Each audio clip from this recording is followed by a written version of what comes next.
आपने Bermuda triangle के बारे में तो सुना होगा।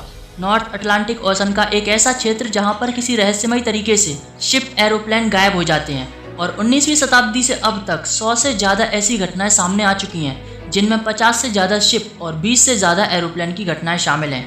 इसके अलावा और भी कई लोगों ने यह दावा किया है कि बर्मुडा ट्रायंगल एक ऐसी रहस्यमय जगह है जहां समुद्र के बीचों बीच सुरक्षित वापस आना बहुत मुश्किल है या कहें लगभग इम्पॉसिबल है। ये तो रही हमारी धरती की बात, लेकिन स्पेस में भी एक बर्मुडा ट्रायंगल मौजूद है जो स्पेसशिप, एस्ट्रोनॉट और सैटेलाइट के लिए खतरा बन जाता है। यहाँ जाते ही स्पेस में कुछ रहस्यमय सिग्नल आने लगते हैं और उनका कंट्रोल खोने लगता है। ऐसे में एस्ट्रोनॉट उस जगह से जल्द निकलने का प्रयास करते हैं। तो चलिए जानते हैं अंतरिक्ष के उस बर्मुडा ट्रायंगल के रहस्य के बारे में। वीडियो को लाइक और चैनल को सब्सक्राइब करें।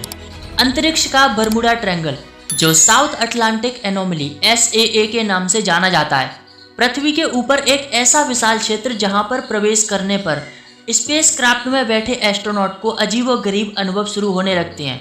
स्पेसशिप में खराबी आने लगती है। अंतरिक्ष का Bermuda triangle south Atlantic anomaly, जो चिली से जिम्बाब्वे तक स्पेस में फैला एक क्षेत्र है, ये उस जगह पर मौजूद है जहां inner Van Allen radiation belt पृथ्वी की सरफेस से सबसे करीब है। यहाँ का मैग्नेटिक फील्ड विशेष रूप से कमजोर है। समझने के लिए पृथ्वी में 2 वैन एलन बेल्ट हैं जो डोनट के आकार की आवेशित कणों से मिलकर बनी है, और ये बेल्ट हमारी पृथ्वी के चारों ओर मैग्नेटिक फील्ड के जरिए अपनी जगह पर टिकी हुई है। इसके इनर पार्ट में हाई एनर्जी प्रोटॉन और आउटर पार्ट में इलेक्ट्रॉन्स होते हैं। ये बेल्ट सूरज से आने वाली हैवी रेडिएशन के कणों को अपने अंदर फंसा लेती है और पृथ्वी को हार्मफुल रेडिएशन से बचाने में मदद करती है। लेकिन SAA यानी साउथ अटलांटिक एनोमली पर यह बेल्ट सोलर कॉस्मिक रेस के पार्टिकल को रोकने में उतनी सक्षम नहीं है जितनी कि पृथ्वी के दूसरी जगहों पर है, क्योंकि इस जगह पर सूरज से आने वाली रेडिएशन पृथ्वी की सरफेस से 124 माइल यानी 200 किलोमीटर के करीब आ जाती हैं, और SAA पर मैग्नेटिक फील्ड कमजोर होने के कारण यह हार्मफुल रेडिएशन पार्टिकल का फ्लक्स और भी ज्यादा बढ़ जाता है और ये पहले से ज्यादा ऊर्जावान हो जाते हैं। स्पेस का ये बर्मुडा ट्रायंगल कम चुंबकीय क्षेत्र पर मौजूद है, जहां से निकलने वाले स्पेसक्राफ्ट और सैटेलाइट पर पड़ने वाली एनर्जेटिक पार्टिकल उन पर अपना हार्मफुल इफेक्ट डालती हैं और अंतरिक्ष यान को नुकसान पहुंचाती है। यहाँ से गुजरने वाले स्पेसशिप के कम्युनिकेशन सैटेलाइट और अदर इक्विपमेंट पर प्रॉब्लम आने लगती है, क्योंकि यहाँ की वैन एलन बेल्ट कमजोर है।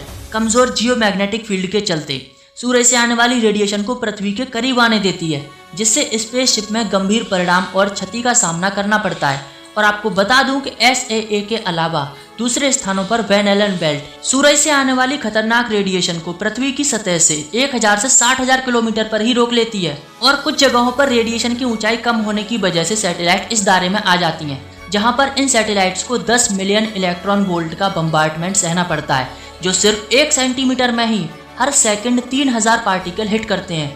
और ये बम्बार्डमेंट किसी भी स्पेसशिप के ऑन बोर्ड इलेक्ट्रॉनिक सिस्टम को प्रभावित करता है, जिससे संचालन में बाधा आती है। और SAA के दायरे में आते ही स्पेस एजेंसीज उनके हार्डवेयर को बचाने के लिए कम्युनिकेशन को बंद कर दिया जाता है, ताकि ये एनोमली ऑन बोर्ड कंप्यूटर को नुकसान ना पहुंचाए और डेटा कलेक्शन में इंटरफेयर ना कर सके। और ये शटडाउन प्रोसेस कई बार इंपॉर्टेंट डाटा बचाने में मदद करता है। इसमें हबल स्पेस टेलीस्कोप भी शामिल है, क्योंकि हबल स्पेस टेलीस्कोप SAA से दिन में 10 बार गुजरता है और 15% समय वहां बिताता है, और यहाँ पर Hubble space telescope data collect करने में असमर्थ हो जाता है। उसके सिस्टम्स को बंद कर दिए जाते हैं, लेकिन ये जरूरी है, नहीं तो हबल टेलीस्कोप के सिस्टम क्रैश हो जाएंगे और कॉम्प्लेक्स इलेक्ट्रॉनिक सिस्टम के चलते आने वाली समस्याएं भी बढ़ जाती हैं, और फिर उनसे उभर पाना लगभग इम्पॉसिबल है। जो satellite microwave tracking system DORIS का उपयोग करते हैं, उन सैटेलाइट्स में डॉपलर ऑर्बिटोग्राफी और radio positioning integrated on board oscillator frequency के परिणामों में बदलाव देखे गए। अंतरिक्ष यात्रियों ने शाह के आसपास उड़ान भरने वाले स्पेसशिप के कंप्यूटर में ऐसी समस्याएं देखी। ऐसी परिस्थितियों में सिस्टम को इमीडिएटली सेफ मोड में डाल दिया जाता है और रेडिएशन के प्रति संचालन को कम कर दिया जाता है। इतना ही नहीं, ISS इंटरनेशनल स्पेस स्टेशन भी इस जगह से गुजरता है, और इसके लिए एस्ट्रोनॉट को इन खतरनाक रेडिएशन से बचाने के लिए गैलरी और स्लीपिंग चैम्बर वाले हिस्सों में एक स्ट्रॉन्ग शील्ड के जरिए इसे कवर किया गया है। और यही कारण है कि एस्ट्रोनॉट एक खास तरह की डिवाइस पहनते हैं, जिसे डोसीमीटर कहते हैं। ये डिवाइस रियल टाइम में आयोजेनिक रेडिएशन की वार्निंग देता है जब रेडिएशन खतरनाक लेवल पर पहुंच जाती है। अब सवाल आता है कि साउथ अटलांटिक के ऊपर चुंबकीय क्षेत्र कमजोर क्यों है। तो इसका मेन रीजन है पृथ्वी का आकार, जो पूरी तरह से गोल नहीं है। ये बीच में थोड़ी उभरी हुई है और पृथ्वी का चुंबकीय क्षेत्र द्विध्रुवी है, जो सेंटर से लगभग 300 माइल्स यानी 500 किलोमीटर दूर है। और साउथ और नॉर्थ पोल पर मैग्नेटिक फील्ड की एक डिप है, जहां पर चार्ज पार्टिकल और कॉस्मिक रेस पृथ्वी की सरफेस के काफी नजदीक आ जाते हैं। और ये मैग्नेटिक फील्ड इंटरप्लेनेटरी स्पेस के लिए कम इंसुलेशन का काम करता है, लेकिन फिर भी ये मैग्नेटिक बबल सोलर विंड को सरफेस पर आने नहीं देता। पृथ्वी का चुंबकीय क्षेत्र इसके बाहरी कोर में बहने वाली तरल धातु के इलेक्ट्रिक करंट से उत्पन्न होता है, जो डायनेमो प्रोसेस के चलते पृथ्वी की बाहरी परत पर कायम रहता है। जब पृथ्वी अपनी धुरी पर घूमती है तो ये चार्ज मटेरियल मैग्नेटिक फील्ड बनाता है और पृथ्वी के नॉर्थ और साउथ पोल बनते हैं। लेकिन ये ध्रुव स्थायी नहीं है, क्योंकि पृथ्वी का चुंबकीय क्षेत्र लगातार बदलता जा रहा है। जैसे जैसे पृथ्वी घूमती है, मैग्नेटिक फील्ड मजबूत और कमजोर होने लगता है। फिलहाल सा का मैग्नेटिक फील्ड कमजोर हो रहा है, मतलब स्पेस का बर्मुडा ट्रायंगल का क्षेत्र बढ़ता जा रहा है। इसके लिए नासा ने 10 अक्टूबर 2019 को Northrop Gumman Pegasus XL rocket ने आयनस्फेरिक कनेक्शन एक्सप्लोरर सैटेलाइट को ऑर्बिट में लॉन्च किया। और इस मिशन का एक हिस्सा इन कमजोर मैग्नेटिक फील्ड की निगरानी कर रहा है, जिसमें पता चलता है कि चुंबकीय क्षेत्र में एक डेंट है जो वेस्ट की ओर बढ़ रहा है। इसे 2 हिस्सों में बांट रहा है। भले ही साउथ अटलांटिक एनोमली धीमी गति से फैल रही है, लेकिन कुछ ऐसे बदलाव होने वाले हैं जो स्पेसशिप सैटेलाइट के लिए एक नई चुनौती बनेंगे। और वैज्ञानिकों का यह भी मानना है कि अफ्रीका के नीचे लिक्विड आयरन कोर के ठीक ऊपर कोर मेंटल बाउंड्री बिल्कुल उल्टी है, जिसे रिवर्स फ्लक्स पैच कहते हैं, जो चुंबकीय क्षेत्र को कमजोर कर देती है और यह साउथ अटलांटिक एनोमली का कारण बनता है। तो क्या पृथ्वी का चुंबकीय क्षेत्र रिवर्स होने वाला है?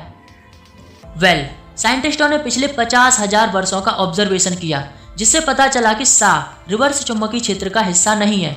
दरअसल जुलाई 2020 में लिवरपूल यूनिवर्सिटी के जियोलॉजिस्ट ने अटलांटिक आइसलैंड सेंट हेलेना से ज्वालामुखी चट्टानों का एनालिसिस किया, जिसमें पता चला कि साउथ अटलांटिक का ये एरिया लाखों वर्षों से चुंबकीय क्षेत्र से प्रभावित रहा है और जियोमैग्नेटिक फील्ड सा के एवोल्यूशन से बदल जाता है। और ये फ्यूचर में कितना खतरनाक साबित हो सकता है, क्योंकि सा का बढ़ता हुआ क्षेत्र न केवल स्पेसशिप पृथ्वी पर भी कंप्यूटर और अन्य इलेक्ट्रॉनिक इंस्ट्रूमेंट के साथ प्रॉब्लम क्रिएट करेगा और साथ ही कैंसर के प्रभाव को भी बढ़ा सकता है। इटली के वोलोगना में नेशनल इंस्टीट्यूट फॉर एस्ट्रोफिजिक्स में रिकार्डो कैंपेना ने एक्स रेस खगोल विज्ञान वोपोसेक्स के लिए इतावली डच सैटेलाइट से रेडिएशन डेटा का एनालिसिस किया, जिसमें 1996 से 2003 के बीच ये पाया कि रेडिएशन का स्तर SAA के निचले हिस्से पर ऊपर की तुलना में कम है। यूरोपीय स्पेस एजेंसी बताती है कि इस एरिया में मैग्नेटिक फील्ड ने पिछले 150 सालों में अपनी 15% क्षमता खो दी है और 1994 से पहले मैग्नेटिक फील्ड नॉर्थ पोल पर 10 किलोमीटर पर ईयर की गति से मूव कर रहा था, लेकिन 2001 के बाद ये 65 किलोमीटर पर ईयर बढ़ गया। मतलब मैग्नेटिक फील्ड गायब हो रहा है। तो क्या चुंबकीय क्षेत्र पूरी तरह से गायब हो जाएगा? क्या पृथ्वी सूरज से आने वाली भयानक रेडिएशन की चपेट में आने वाली है? वेल, टार्डुनो कहते हैं कि भविष्य में कई अरबों तक ऐसी कोई चिंता नहीं है, क्योंकि जब मैग्नेटिक फील्ड रिवर्स होने लगता है तो एक और मैग्नेटिक फील्ड होता है जो इसके विपरीत काम करता है। हालांकि वर्तमान में ये बहुत ही कमजोर और जटिल है।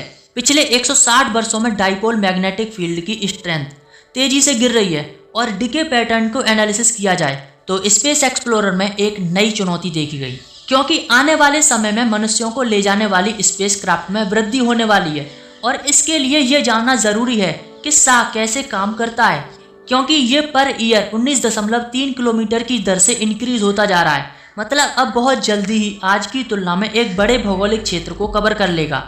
और यही रीजन है कि आज सभी स्पेस एजेंसीज इस क्षेत्र को स्पेस का बर्मुडा ट्रायंगल कहती हैं। नासा ने 9 दिसंबर 2021 में imaging X-ray polarimetry explorer Falcon 9 launch किया, जो पृथ्वी से 600 किलोमीटर ऑर्बिट में लगभग 0 डिग्री के झुकाव पर भूमध्य रेखा के चारों ओर स्थापित किया गया है। ये सुनिश्चित करने के लिए कि ये ऑब्जर्वेशन साउथ अटलांटिक एनोमली की विसंगति से कैसे बचा सकती है, लेकिन ऐसा करना आसान नहीं था। फाल्कन 9 को अपनी गति से आगे बढ़ना पड़ा और लॉन्च के बाद इसे अपनी डायमेंशन चेंज करनी पड़ी। ये 28.5 डिग्री से 0.2 डिग्री तक इक्वेटोरियल ऑर्बिट में चला गया। मतलब इसे डॉग लेग मैन्यूवर करना पड़ा। फाल्कन 9 को supernova, supermassive black hole, neutron star और अदर हाई एनर्जी ऑब्जेक्ट की ऑब्जर्वेशन के लिए डेडिकेट किया गया। Well, certainly south Atlantic anomaly में होने वाली क्षति बहुत ही महंगी साबित हो सकती है।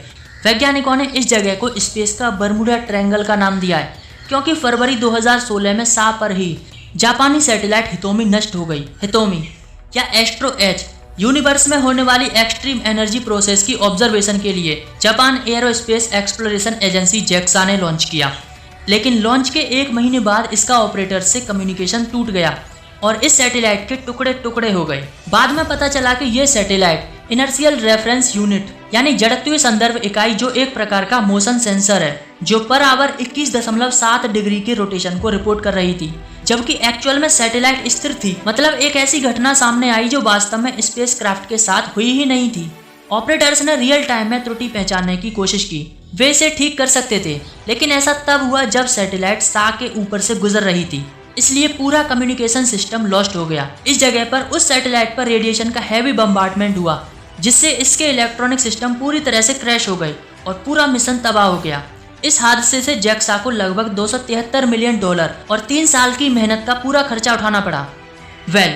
पृथ्वी के कमजोर चुंबकीय क्षेत्र में लंबे समय से चली आ रही कमजोर जगह सा अब और भी कमजोर होती जा रही है और अब ये हिस्सा 2 जगह में बट रहा है।